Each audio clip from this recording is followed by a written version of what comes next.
Hello, this is Mark Wildman of Wildman Athletica, and today we are going to talk about climbing in athletic program design. This is part of a much greater series of ideas and videos that we're doing where we're talking about basic athletic training skills, what we want to think about with each one, and just the basic ideas of how we might think about them and train them. This idea comes to us from Herbertism, George Herbert, who lived in the late 1800s, early 1900s, and this series of ideas led to a bunch of different types of training in the last 100 years. Everything from obstacle coursing to military obstacle coursing, things like Ninja Warrior and parkour are all an outgrowth of this idea. And we have previously talked about design considerations for walking in programming, running for programming, quadruped movement or moving on the hands and the feet for programming. In this video, we're going to talk about climbing, and we'll save the rest of these ideas for separate videos. When we think about climbing, oftentimes in athletic program design, it is just considered pulling, but climbing is a bigger idea than just pulling. Pulling is a general idea where it gets kind of limited because that's what can fit in a gym. Let's talk about this from the idea of equipment, because that determines what type of training goes into your climb training. Think about bar training, low, medium, high bar, ring training, rope training, and then surface training. Think about bar and ring being very similar to each other, but using different grips. Bar has 3 heights, just like rings could have 3 heights. They could have more heights than that, but let's put them in 3 categories. Low bar, medium bar, high bar. Think low bar as maybe chest height or down. You find this one done in CrossFit gyms a lot, where they take an Olympic barbell, they strap it to a squat cage so it is stable, and then they do different versions of row and muscle up drills at a low height so that they can scale it appropriate to an athlete's level of development. Medium height bar is kind of the one that everybody is most familiar with. Think of medium height bar as the pull-up rig that's in a gym. It's not really designed for you to do muscle up training on at all. Usually you'll see a pull-up bar. It's in the center of that big cable stand that's in the center of every bodybuilding gym that's ever been around, and it allows you to do pull-ups. So you can hang from it, it's straight arms. You may or may not have straight legs depending on the height. Probably not. You'll probably have to have bent legs if you're taller, and then you just do pull-ups. And usually there's not enough height, or it's not designed with the correct geometry for you to get over it.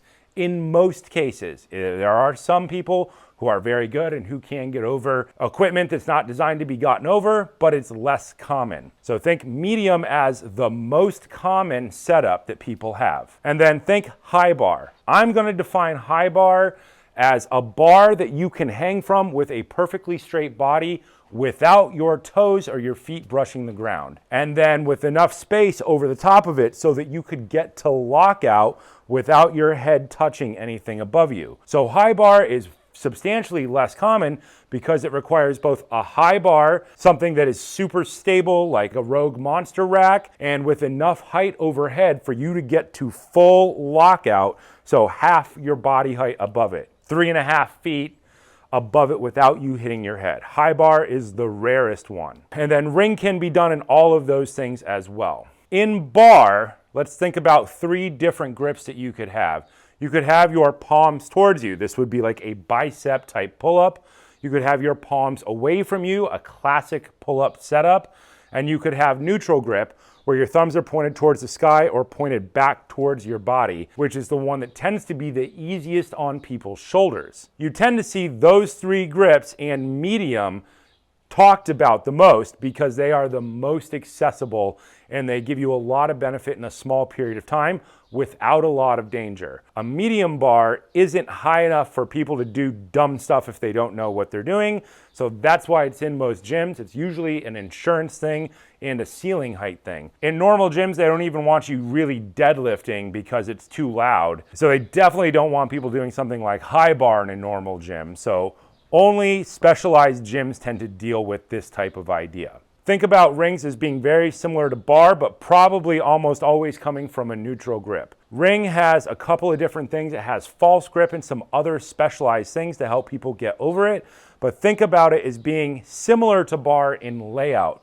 Low bar, where you would have row drills, box row drills, and basic muscle up to get over the top drills so you can work on your hand transitions. Medium rings, rings hanging from a squat rack is probably in these two ideas here.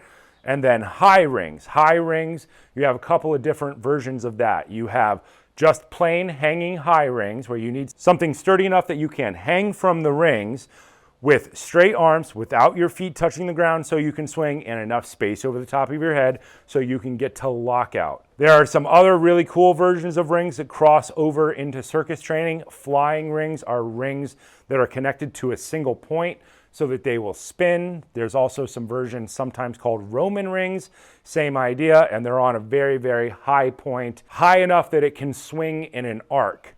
And that just ends up turning climbing into a circus act, which is pretty cool. Think about the goal of bar and ring in normal gym training is pull-up, because they don't want you to do anything so stupid that you're going to get hurt. And most people are not athletically prepared for the amount of traction in the high version. But the goal in things like CrossFit is to get a muscle up. Let's think about a muscle up as having, if the bar is in front of you, chest side of the bar, opposite side of the bar, a muscle up would be getting up to the top without the use of your legs on the chest side of the bar. In a ring, you would be passing through the center, but same idea, your body is moving chest side to get up. Then you have get overs. Think about get overs as going the other way. Instead of going towards your body in a half circle, a get over will be going away from your body in a half circle. Get overs are used extensively in things like rope training in the circus, and they lead into things like invert straddle climbs. All of this has a bunch of training that can be laid out in an infinite number of ways to get people towards the muscle up. The pull up is really just half of a muscle up. After we get through the idea of bar and ring, bar being the most common, ring becoming more common with the advent of CrossFit, then we get to things like circus training. Circus training can have hanging bar. Now think about hanging bar as being a hanging high bar, but instead of it being stable, it moves. And then it could either just move one direction or it can move in circles. That's the version that I used to do, and it is crazy. In that version, we tend not to do muscle ups because you can't push on the bar in order to get over it. You can do get overs to pull over it. So think stable point, moving point but not spinning. Think hanging bar as moving in a bunch of different directions and potentially spinning. So whether it is stable or whether it is mobile determines whether the primary goal is muscle up or get over. In circus, climbing gets more towards its pure basics where you have rope climbs, and you have an infinite number of rope climbs because there are an infinite number of ways that you can combine different movements together to climb a rope. And then you have hanging bar, and then you have single and double rope. Single and double rope means you're climbing one rope or you're climbing two ropes at the same time, or you could have a single rope attached to two different points. But let's just break that down into just hanging bar and climbing a rope. And that's where it stops being just an idea of pulling and it starts becoming true climbing, because now you're climbing with the use of your legs. There is some bar stuff you can do, various types of single leg get overs that you'll see in more natural forms of training. In rope, there's no way away from it. You have to do pure climbing training. In rope training, you have what's called like a CrossFit climb, which is really an ugly version of what's called a Russian climb or a French climb. If you are Russian, you call it a French climb. If you're French, you call it a Russian climb. It's kind of a joke in circus. It's the same type of climb is done, but whatever country you're not from, that's what you call it. Don't know why that is. The same climb is named a ton of different things everywhere in the world, but think of it as a horizontal S. So in climbing, when it comes to something like rope, you either have a vertical S climb or a horizontal S climb, and then that determines where you're going to go next. And then, of course, you have inverted climbs where you learn to climb by inverting your body in order to make up more height. So climbing just here in these basic circus ideas, which are also seen in places like India and in Chinese climbing arts, it's infinite. You can keep going with this idea forever. And then the last idea that you want to think about in climbing training is surface climbing. And that could be climbing rock walls, rock faces, rock gyms, climbing trees, or climbing buildings. And that depends on your environment. If you grow up in a forest, it's climbing trees. If you grow up next to a mountain, it's climbing mountains. If you grow up in the city, it's climbing buildings. But think about climbing as being the use of your hands and your feet to ascend.